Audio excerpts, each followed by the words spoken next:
நாடாளுமன்ற தேர்தலில் பதிவான வாக்குகள் நாளை நாடு முழுவதும் எண்ணப்பட உள்ள நிலையில் தமிழகத்தில் 39 மையங்களில் பலத்த போலீஸ் பாதுகாப்பு போடப்பட்டுள்ளது.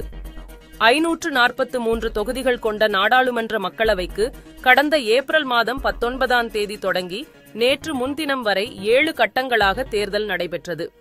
இதில் தமிழ்நாட்டில் 39 தொகுதிகள் மற்றும் புதுச்சேரியில் 1 தொகுதி என 40 தொகுதிகளில் கடந்த ஏப்ரல் 19ஆம் தேதி முதல் கட்டமாக தேர்தல் நடைபெற்றது. இதில் மொத்தம் 950 வேட்பாளர்கள் போட்டியிட்டனர்.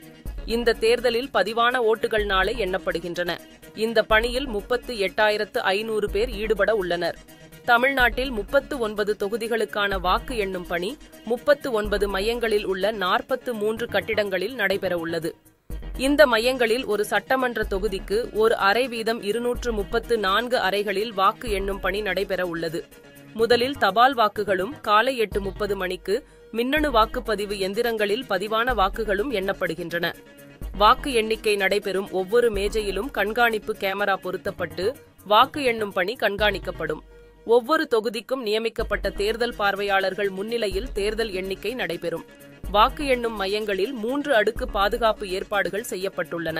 தமிழகம் முழுவதும் வாக்கு எண்ணும் மையங்களில் சுமார் 40,000 போலீசார் பாதுகாப்பு பணியில் ஈடுபடுத்தப்பட உள்ளனர். 15 கம்பெனி துணை ராணுவ படையினரும் பாதுகாப்பு பணியில் ஈடுபடுத்தப்பட உள்ளனர்.